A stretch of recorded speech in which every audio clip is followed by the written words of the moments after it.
할렐루야. 오늘 하나님의 말씀 사도행전 13장 13절부터 27절까지입니다.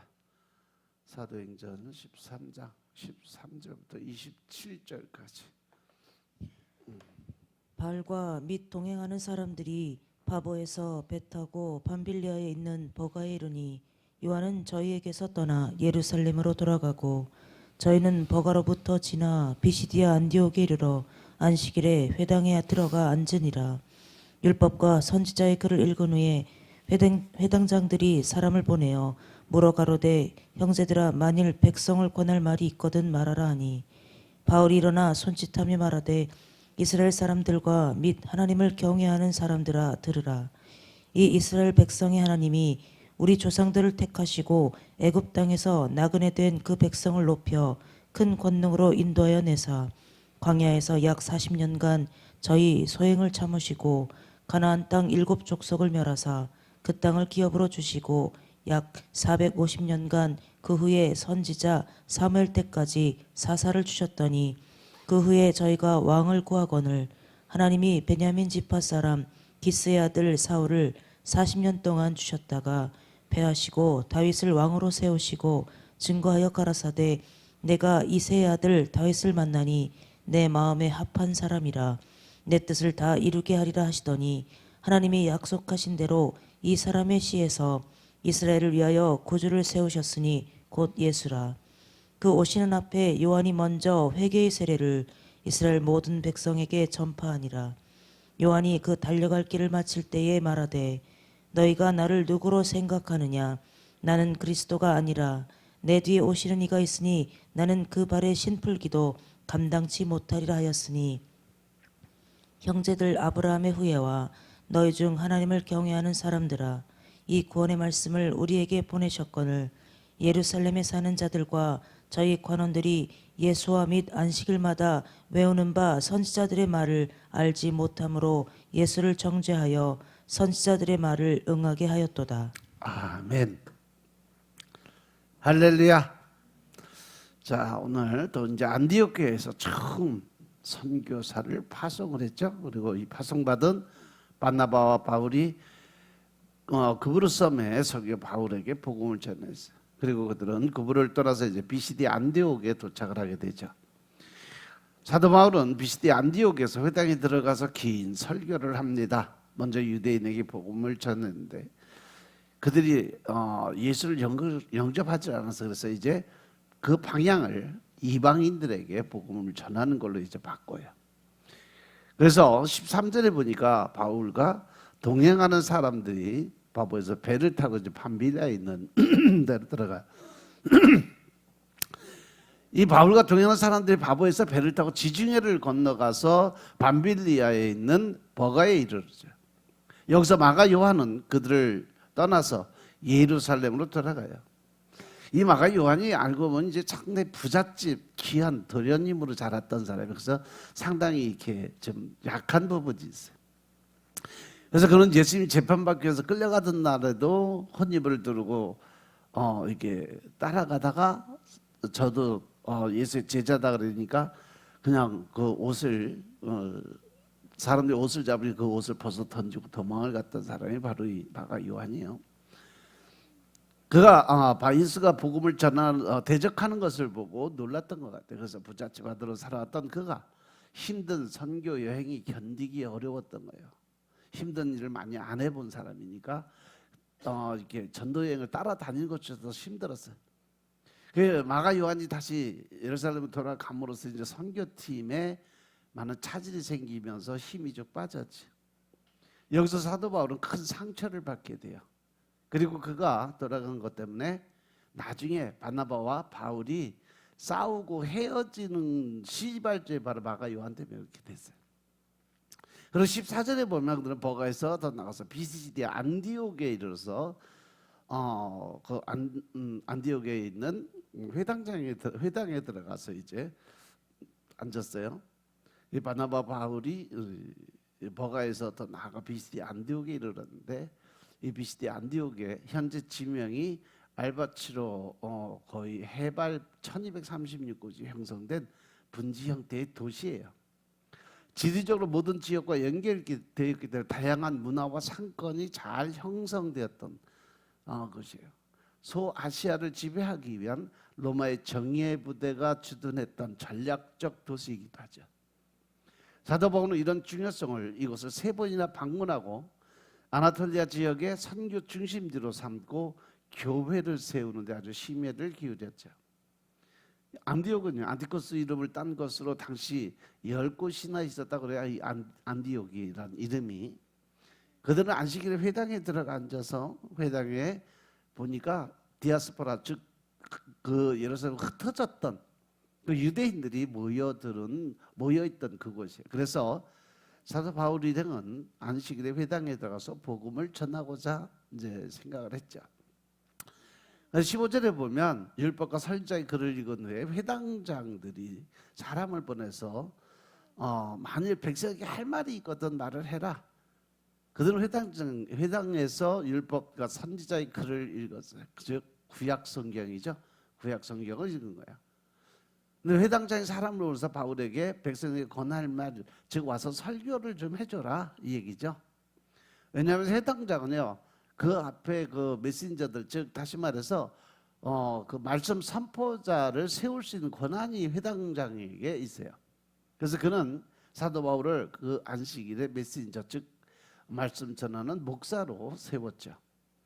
그래서 하나님의 은혜가 바울과 바나바에 함께 있기 때문에 사도 바울은 복음을 전할 기회를 얻게 된 거예요. 그래서 바울이 일어나서 손짓하며 말을 합니다. 앞에서 사단을 대적하는 사역을 했던 사도 바울이 이곳에서는 성령 하나님이 역사하시고 말씀을 전하는 말씀 사역으로 오늘은 이제 이야기를 하고 있죠. 이스라엘 사람들과 하나님을 경외하는 사람들아 성경 말씀을 들으라 라고 선포를 해요. 하나님을 경외하는 자는 고넬료처럼 하나님 앞에서 복음을 듣는 자입니다. 사도 바울은 그들이 하나님을 경외함으로 메시지를 통해서 하나님의 음성을 듣기를 원했어요. 그리고 17절에 보면 이 이스라엘 백성에 하나님이 우리 조상들을 택했다고 했어요. 사도 바울은 이스라엘 역사를 통해서 그리스도를 전하는 거죠. 이스라엘 역사에서 하나님을 주어로 말씀을 전하는 거예요. 하나님의 주권적인 손이 어떻게 이스라엘 역사를 이루셨는가에 대해서 말씀을 전해요. 하나님의 왕이 돼서 이스라엘을 다스렸어요. 사도 바울은 이스라엘 역사를 통해서 복음을 전하는 거죠. 이스라엘의 역사는 복음을 계시한 그런 역사예요. 하나님은 이스라엘 백성의 하나님이세요. 하나님은 이스라엘 백성을 내 백성이라고 아주 자주 말씀을 하셨어요. 하나님이 세계 만민 중에서 아브라함을 택하시고 이스라엘 조상을 택했어요. 그리고 이스라엘은요, 애굽에서 430년 나그네 생활을 했어요. 그들이 애굽 생활에서 하나님이 없는 삶이 얼마나 고통인가를 알기를 원하셨던 거죠. 그리고 하나님 나라를 사모하기를 원했어요. 하나님은 하나님의 백성을 높여서 큰 권능으로 애굽에서 광야로 인도해냈죠. 10가지 재앙으로 그들을 치시고 애굽에서 나오게 한, 즉 출애굽의 그 시발점을 만든 게 바로 여기에요. 그 위에 홍해를 육지같이 건너게 하셨고 하면 그들을 가나안 땅으로 인도해서 하나님 나라의 모형을 만들고자 했습니다. 사도 바울은 사람들이 출애굽시킨 크신 하나님을 경외하기를 원했죠. 즉 하나님의 권세 능력을 인정하고 그 하나님이 어떤 하나님인지 알기를, 깨닫기를 원했어요. 그래서 하나님은 우리를 죄에서 구원하시고 세례를 받게 하시고 그리고 교회로 인도해 주신 그 하나님을 알기를 원했던 거죠. 그래서 18절에 보면 광야에서 약 40년간 그들의 소행을 참으셨다 그랬어요. 이것은 12명이 정탐꾼을 보는데 10명의 그 정탐꾼은 정탐을 하고서 불신에 빠져서 부정적인 보고를 하니까 이스라엘 백성들이 모두가 어떻게 했어요? 울며 불며 하나님을 원망하는 자리에 섰죠. 그 일로 인해서 하나님은 출애굽한 이스라엘 백성 중에서 20세 이상은 다 죽게 하시고 그 후손이 자라기까지 40년 광야 생활을 시켜서 완전히 세대 교체를 하죠. 그럼에도 불구하고 이스라엘 백성들은 광야에서 탐욕에 잡혀서 먹을 것과 고기를 주지 않는다고 하나님에 대한 원망과 불평을 끊임없이 해요. 물이 없다고 불평하고 시기심으로 고라에 무리는 모세와 아론을 대적해서 죽이려고까지 했어요. 모세가 십계명을 받아 올라갔을 때 아론을 또 유혹을 해가지고 송아지 우상을 만들어 놓고 송아지 우상이 자기를 출애굽시킨 그 신이다라고 또 떠받드는 그러한 제사도 지내요. 그리고 그들은 모압 여자와 음행하고 바알을 숭배해서 하루 종일 2만 4천 명이 죽는 사건이 벌어졌죠. 그리고 또 길이 험하고 또 춥다, 불평불만이 엄청 많았어요. 그래도 하나님은 광야에서 40년간 그들의 모든 죄를 참고 연단시키며 훈련을 시켰죠. 사랑의 하나님, 그분이 바로 우리의 죄악을 오래 참고 지금도 기다려주시는 하나님이심을 깨달으시기 바랍니다. 그들을 가나안 땅에 들어갈 만한 믿음의 사람으로 연단하기 위해서 하나님 계속 훈련을 시켰죠. 이렇게 우리들도 하나님 나라에 들어가려면 늘 죄와 싸워서 승리할 수 있는 삶을 살아야 된다고 명심하시기 바랍니다. 그 싸움의 대상이 바로 세상의 공중의 권세 잡은 자들과 싸워서 이길 수 있는 그런 담대한 믿음이 반드시 필요하다는 사실 명심하시기 바랍니다. 19절에 보니까 가나안 땅 7 족속을 멸하시고 그 땅으로 기업으로 주시기까지 약 450년이라고 기록을 해놨어요. 하나님 가나안 땅에서 하나님 나라의 모델하우스를 만들고자 했는데 하나님은 여호수아를 통해서 가나안 7 족속을 멸하게 되죠. 가나안 족속의 죄를 심판하신 거죠. 그들의 우상 숭배의 죄를 멸하신 거예요. 그 땅을 이스라엘 12지파에게 기업으로 다 나눠줬어요. 애굽으로 이민 간 후에 약 450년이 흐른 후에 가나안 땅을 그들의 기업으로 주신 거죠. 애굽의 노예가 400년, 광야 생활 40년, 정복하면서 전쟁하는데 10년, 그래서 토탈 450년을 잡은 거예요. 하나님은 아브라함과 이삭과 야곱에게 약속하신 땅을 여호수아 때에 다 이루어 주셨다는 거죠. 그만큼 하나님은 신실하신 분이고 하나님의 말씀은 하나도 이루어지지 않는 것이 없다는 것을 보여주신 거죠. 하나님 세계 만민이 이스라엘이 건설한 하나님 나라를 보고 하나님께 돌아오기를 바라고 계셨다는 거죠. 여러분 20절 21절에 보면 선지자 사무엘 때까지 사사를 줬는데 그 후에 그들이 왕을 구했어요. 즉 여기서 1대 왕 누구죠? 사울 왕이 여기서 태어나요. 그리고 그 후에 하나님은 선지자 사무엘 때까지 사사를 세우셨다고 하나님이 친히 왕이 되셨어요. 그래서 하나님이 직접 이스라엘 백성들을 다스리고 치리하셨는데 이 사사는 바로 하나님이 세우신 지도자예요. 언니엘에서 사무엘까지 사사를 세우셨어요. 하나님이 그들이 하나님을 왕으로 모시고 거룩하게 살기를 원하셨다는 거죠. 그런데 사사 시대에 이스라엘 백성들은요 하나님을 왕으로 모시지 않았어요. 그들은 성경 말씀이 없이 자신의 속견에 옳은 대로 그냥 살았어요. 사사 시대 이후에 이스라엘 백성들이 열방과 같이 왕을 구하기 시작했어요. 그들이 눈에 보이지 않는 하나님을 왕으로 삼는 걸 거절을 하고 눈에 보이는 사람을 왕으로 시켜달라고 하나님께 구했어요. 그래서 하나님이 베냐민 사람 기스의 아들 사울을 40년간 왕으로 줬죠. 하지만 사울은 진정한 왕이 아니었다는 거예요. 사울은 하나님을 왕으로 모시고 하나님의 말씀을 듣고 하나님의 뜻대로 이렇게 살아야 되는데 초창기에는 사울이 그렇게 했어요. 그래서 많이 번창하고 또 기업도 늘어났고 그랬는데 어느 날 갑자기 내 자아가 들어왔죠. 내가 이런 사람이야 라는 자만과 교만에. 그래서 사울이 하나님을 왕으로 모시지 않고 스스로 왕이 되어버렸어요. 그리고 하나님의 말씀에 순종하지 않고 오히려 하나님을 떠나는 자기중심적 삶을 살았죠. 하나님의 영광보다 자기 영광에 민감한 사람. 그는 하나님 나라가 아니라 내 나라, 자기 나라를 건설하고자 열심히 노력을 했어요. 그러면서 그가 회개를 잃어버렸죠. 죄를 짓고도 회개하지 않고. 그래서 하나님은 그를 통해서 메시아 왕국의 모형을 만들 수가 없었어요. 그래서 하나님은 사울 왕이 하나님을 버리고 회개도 아니하고 계속 또 오히려 귀신들과도 우상들과 접합하는 그러한 일들을 하고 나니까 결국 하나님을 버려서 나도 그를 버렸노라. 그래서 하나님도 성령이 사울 왕에서 이제 떠나게 돼요. 22절에 보니까 다윗 왕을 이제 그 사울을 패하고 다윗 왕을 세우면서 그가 내 마음에 합한 자가 돼서 내가 그를 통해서 모든 걸 계획을 이루어가겠다는 약속을 하는, 즉 다시 말해서 하나님은 불순종한 사울을 이제 왕권에서 패해버리죠. 그리고 하나님은 다윗 왕을 세우시고 다윗에 대해서 증언을 해주세요. 하나님은 다윗을 만나니 하나님의 마음에 맞는 사람이다. 그는 나의 마음에 합한 자다. 그는 중심이 하나님께 있었고, 그는 자신을 왕으로 생각지 않았고 하나님을 왕으로 모시고 그 하나님과 늘 교제하며 하나님이 원하시는 방법대로 하나님이 시킨 대로만 했어요. 그는 여호와를 목자로 모시고 하나님 안에서 자족하는 삶을 살았다는 거죠. 그는 사랑하는 하나님의 마음을 알고 그 마음으로 하나님을 사랑하는 사람이 됐어요. 다윗은 하나님이 바라는 하나님 나라의 모델이 되는 그러한 나라를 만들고 노력을 했다는 거죠.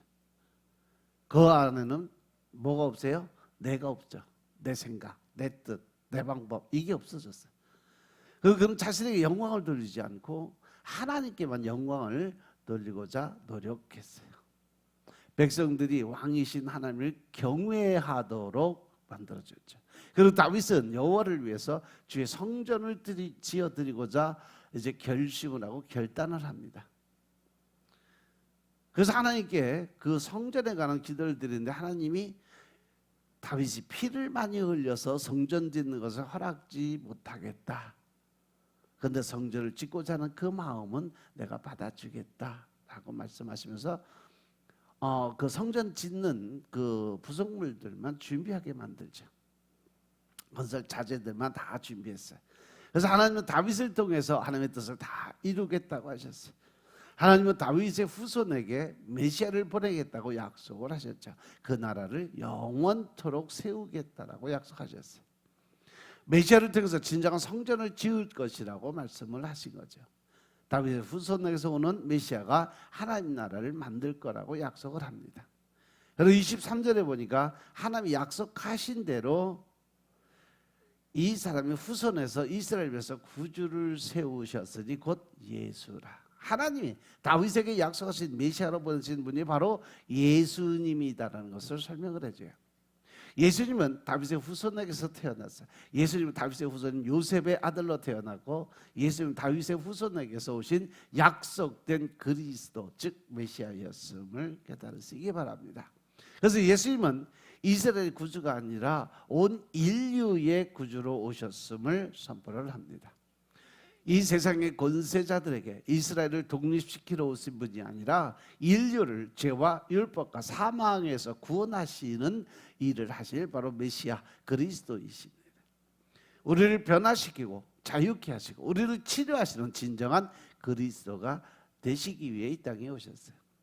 우리들에게 참 안식을 주시는 바로 그리스도, 우리의 마음에 하나님의 나라를 주시고 우리를 새로운 몸으로 부활을 시켜주시고 영원하신 영생의 나라, 하나님 나라로 인도하시는 분이 바로 그리스도이심을 깨달으시기 바랍니다. 그리고 이제 24절 25절에 보니까 그가 오시기 전에 앞서 요한이 먼저 회개 세례를 이스라엘 모든 백성에게 전파했다고요. 예수님이 오시기 전에 요한이 먼저 회개 세례를 베풀었어요. 이스라엘 모든 사람들이 나와서 회개를 하고 요한에게 세례를 받았어요. 그들은 십계명을 어긴 죄를 회개를 했죠. 요한이 자신의 길을 마칠 때에 예수님을 증거하기 시작했어요. 사람들이 요한이 누구냐고 묻자 자신은 광야의 소리처럼 사라지는 존재다. 나는 아무것도 아니다. 그리고 자신의 뒤에 오시는 예수님을 선포합니다. 내가 그리스도가 아니고 뒤에 오시는 분이 바로 그리스도라고 선포를 하죠. 자신은 그분의 신반끈을 풀 자격조차도 없는 사람이다 라고 자기를 최대한 낮추죠. 그리고 예수님을 높여드려요. 그리고 예수님은 성령과 불로 세례를, 나는 물로 세례를 주지만 내 뒤에 오시는 그분이 바로 성령의 세례, 성령과 불로 세례를 주신다라고 설명을 해줘요. 당시에 많은 사람들이 알고 있는 요한이 증거한 그리스도가 바로 예수 그리스도이십니다. 우리는 예수님을 통해서 죄사함을 받고 성령 세례를 받을 수 있습니다. 우리가 성령을 받아야 하나님 나라가 이루어진다는 사실 명심하시기 바랍니다. 그리고 26절 27절을 보면 아브라함의 후손과 너희 중 하나님을 경외하는 사람들아, 이 구원의 말씀을 우리에게 보내셨거든. 예루살렘에 사는 자들, 관리들, 예수와 및 안식일마다 외우는 바 선지자들의 말을 알지 못하므로 예수를 정죄해서 선지자들의 말을 응하게 하였다. 즉 다시 말해서 구약의 말씀을 이루기 위해서 예수님을 십자가에 못 박는 사건에 대해서 설명을 해요. 사도 바울은 다시 형제들에게 친근히 불러요. 이스라엘 자손으로 같은 형제들이요. 또한 하나님을 경외하는 자들을 부릅니다. 경외심을 갖고 하나님의 말씀을 들으라고 선포를 합니다. 하나님이 구원의 말씀, 예수님을 이 세상에 보냈어요. 말씀이 육신을 입고 이 땅에 오셨다는 거죠. 예수님 우리들에게 하나님 나라를 보여줬어요. 사람들 하나님 나라로 초청을 했어요.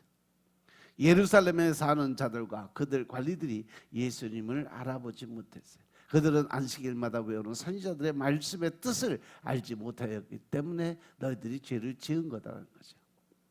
이사야, 예레미야, 에스겔 선지자들이 바로 증거한 분이 예수님이라는 것을 알지 못했다는 거죠. 그들은 고난의 메시아를 알지 못했어요. 그래서 그들은 정치적인 그리스도만을 소망을 했어요. 이 땅에 와서 지금 로마의 군대들 다 부수고 이스라엘의 백성들이 왕권을 지을 수 있는 그 나라들 바라고 있어. 그것을 이루어줄 왕을 원했죠. 그들은 예수님 자신을 하나님의 아들이라고 한다 해서 결국은 예수님을 신성모독죄로 정죄하고 결국 십자가에 죽이고자 노력을 했죠. 선지자의 말대로 예수님은 같은 동족이고 형제에게 버림을 받으셨어요. 이사야는 그리스도가 동족에게 버림받아서 십자가에 죽을 것을 예언을 했어요. 예수님이 우리를 대신해서 버림을 받으심으로 하나님은 우리가 영원히 함께 하실 수 있는 길을 여신 분이신 것을 깨달으시기 바랍니다. 28절부터는 내일 다시 연기해서 하겠습니다. 기도드리겠습니다. 아버지 하나님 감사드립니다. 오늘도 하나님에 대해서, 예수님에 대해서, 성령님에 대해서 우리가 알고 깨닫게 하시니 감사합니다. 늘 신령과 진정의 마음으로 주님의 나라를 위해서 나아갈 수 있도록 축복하시고 오직 성령님의 인도하심에 따라 우리가 좀 더 낮아지고 온유하고 겸손한 마음으로 살아갈 수 있도록 축복하시고 오늘 하루도 하나님을 기쁘게 하실 수 있는, 하나님을 웃게 하실 수 있는 하루의 삶이 되게 축복하옵소서. 모든 말씀 우리 예수 그리스도의 이름으로 감사드리며 기도드렸사옵나이다. 아멘.